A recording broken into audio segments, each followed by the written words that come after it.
आकाशवाणी. योगेश रांगणेकर आपल्याला बातम्या देत आहे. ठळक बातम्या. राष्ट्रीय लोकशाही आघाडीचे उपराष्ट्रपती पदाचे उमेदवार CP राधाकृष्णन यांचा उमेदवारी अर्ज दाखल. भारत आणि युरेशियन व्यापारी संघटना यांच्यात मुक्त व्यापार करारासाठी संदर्भ अटींच्या मसुद्यावर स्वाक्षरी.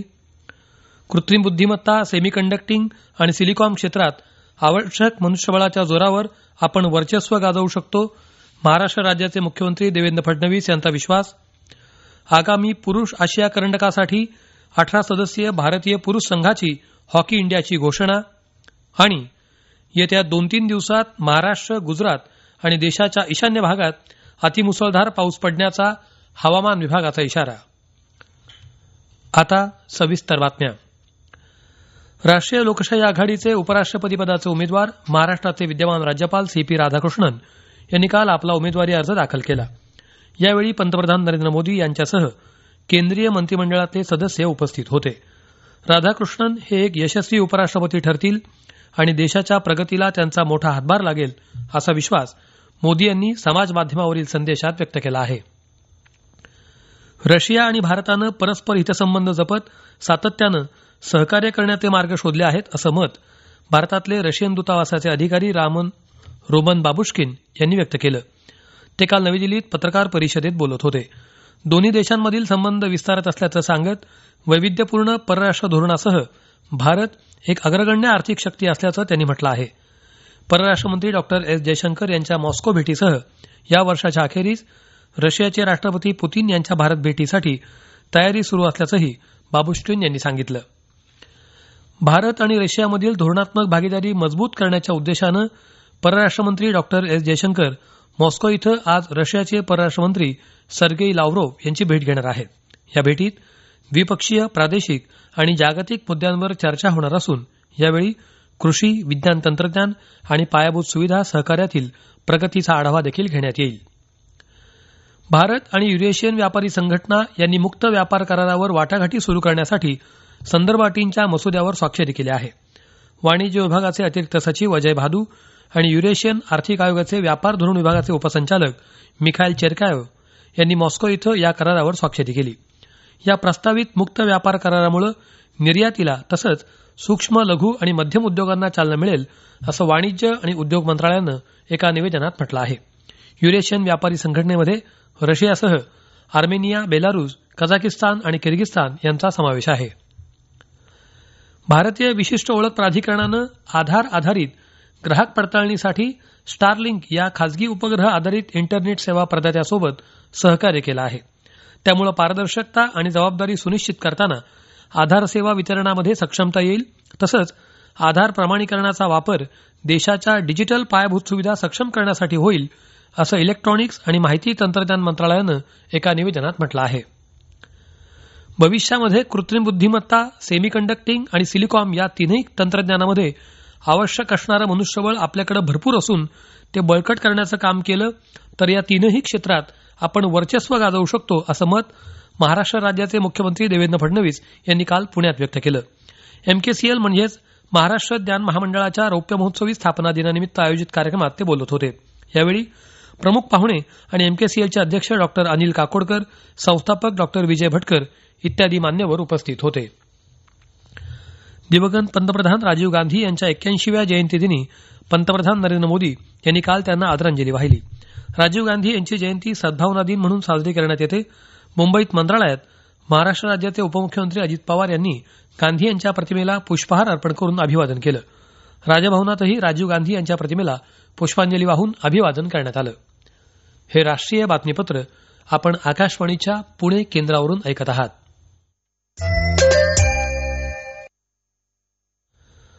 IIM अर्थात भारतीय व्यवस्थापन संस्था सुधारणा विधेयकाला संसदेची मंजुरी मिळाली आहे. लोकसभेत हे विधेयक आधीच मंजूर झालं होतं.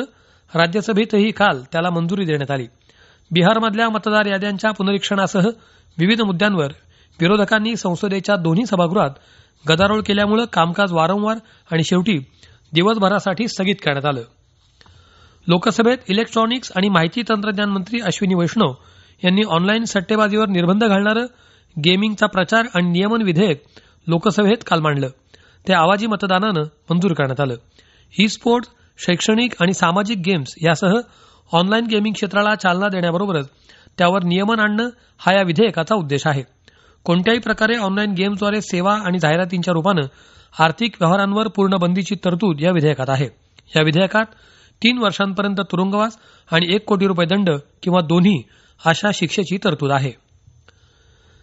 जम्मू आणि काश्मीरमध्ये 3 दिवसांच्या वार्षिक पवित्र कैलास यात्रेसाठीचा चारी मुबारक भादरवाह इथल्या प्राचीन वासुकी नागमंदिर गाथा इथून कैलास कुंडाकडे काल रवाना झाला. अलीकडच्या ढगफुटीच्या घटना आणि या प्रदेशातल्या प्रतिकूल हवामानाच्या पार्श्वभूमीवर खबरदारीचा उपाय म्हणून केवळ मर्यादित यात्रेकरूंनाच यात्रेत सहभागी होण्याची परवानगी देण्यात आली आहे. ही यात्रा 22 ऑगस्टला भादरवाहाला परतीच्या प्रवासाला सुरुवात करेल. यात्रा सुरळीत पार पडावी यासाठी स्थानिक प्रशासनानं वैद्यकीय पथकं तैनात करण्यासह यात्रा मार्गावर विस्तृत व्यवस्था केली आहे. महाराष्ट्र राज्यात 9 ऑगस्टपासून आतापर्यंत 19 जिल्ह्यातल्या 187 तालुक्यांमध्ये अतिवृष्टी झाली आहे. या काळात 8 लाखांपेक्षा जास्त हेक्टरवरील पिकांचं नुकसान झालं आहे. अतिवृष्टीमुळे झालेल्या नुकसानाचे पंचनामे तातडीनं पूर्ण करून जिल्हा प्रशासनानं तत्काळ उपाययोजना करून पीडित शेतकऱ्यांना दिलासा देण्याचं काम करावं. एकही शेतकरी मदतीपासून वंचित राहू नये असे निर्देश राज्याचे कृषी मंत्री दत्तात्रय भरणे यांनी कृषी आणि महसूल विभागाला दिले आहेत. बंगालच्या उपसागरात कमी दाबाचा पट्टा निर्माण झाल्यानं राज्यात गेला आठवडाभर मुसळधार पाऊस पडत आहे. शेतीच्या नुकसानाचे तातडीनं पंचनामे करून एनडीआरएफच्या निकषांप्रमाणे भरपाई देण्याबाबत कार्यवाहीचे निर्देश महाराष्ट्र राज्याचे मुख्यमंत्री देवेंद्र फडणवीस यांनी मंगळवारीच दिले आहेत. आता क्रीडाविषयक बातम्या. बल्गेरियात 20 वर्षांखालील जागतिक कुस्ती अजिंक्यपद स्पर्धेत भारतीय कुस्तीपटू तपस्यानं 57 किलो वजन गटामध्ये देशाला पहिलं सुवर्णपदक जिंकून दिलं. जम्मू आणि काश्मीरमधल्या निसर्गरम्य दल सरोवरामध्ये पहिल्या खेलो इंडिया जलक्रीडा महोत्सवाचं आयोजन करण्यात आलं आहे. 3 दिवसांच्या या स्पर्धेमध्ये 36 राज्य आणि केंद्रशासित प्रदेशांमधले 400हून अधिक खेळाडू रोईंग, कयाकिंग आणि कॅनोईंगमध्ये 24 सुवर्णपदकांसाठी स्पर्धा करतील. हॉकी इंडियानं आगामी पुरुष आशिया करंडकासाठी 18 सदस्यीय भारतीय पुरुष संघाची घोषणा केली आहे. बिहारमधल्या राजगीर इथं येत्या 29 ऑगस्ट ते 7 सप्टेंबर दरम्यान या स्पर्धा होणार आहेत.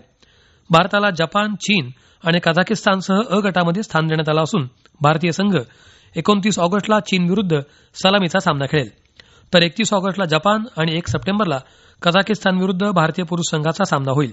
ही स्पर्धा बेल्जियम आणि नेदरलँडमध्ये होणाऱ्या FIH हॉकी विश्वचषक 2026 साठी पात्रता म्हणून ओळखली जाते. हवामान. भारतीय हवामान विभागानं आज गुजरातमध्ये अतिमुसळधार पावसाचा इशारा जारी केला आहे. आज सौराष्ट्र आणि कच्छमध्ये मुसळधार ते अतिमुसळधार पाऊस पडण्याची शक्यता असल्याचं म्हटलं आहे. येत्या 2-3 दिवसात महाराष्ट्र आणि देशाच्या ईशान्य भागात काही ठिकाणी मुसळधार ते अतिमुसळधार पाऊस पडण्याची शक्यता असून उद्यापर्यंत बिहार, छत्तीसगड, राजस्थान, झारखंड, मध्य प्रदेश, ओडिशा, उत्तराखंड, कोकण आणि गोव्यातही मुसळधार पाऊस पडण्याची शक्यता आहे. तसंच येत्या 3 दिवसात जम्मू काश्मीर, लडाख, गिलगिट, बाल्टिस्तान, मुझफ्फराबाद, बिहार, झारखंड, ओडिशा, तेलंगण, पश्चिम बंगाल आणि सिक्कीममध्ये काही ठिकाणी विजांच्या कडकडाटासह वादळ आणि सोसाट्याचे वारे वाहण्याची शक्यता आहे असं हवामान विभागानं सांगितलं आहे. शेवटी पुन्हा ठळक बातम्या. राष्ट्रीय लोकशाही आघाडीचे उपराष्ट्रपती पदाचे उमेदवार CP राधाकृष्णन यांचा उमेदवारी अर्ज दाखल. भारत आणि युरेशियन व्यापारी संघटना यांच्यात मुक्त व्यापार करारासाठी संदर्भ अटींच्या मसुद्यावर स्वाक्षरी. कृत्रिम बुद्धिमत्ता, सेमीकंडक्टिंग आणि सिलिकॉन क्षेत्रात आवश्यक मनुष्यबळाच्या जोरावर आपण वर्चस्व गाजवू शकतो, महाराष्ट्र राज्याचे मुख्यमंत्री देवेंद्र फडणवीस यांचा विश्वास. आगामी पुरुष आशिया करंडकासाठी 18 सदस्यीय भारतीय पुरुष संघाची हॉकी इंडियाची घोषणा. आणि येत्या 2-3 दिवसात महाराष्ट्र, गुजरात आणि देशाच्या ईशान्य भागात अतिमुसळधार पाऊस पडण्याचा हवामान विभागाचा इशारा. याबरोबरच हे राष्ट्रीय बातमीपत्र संपलं. नमस्कार.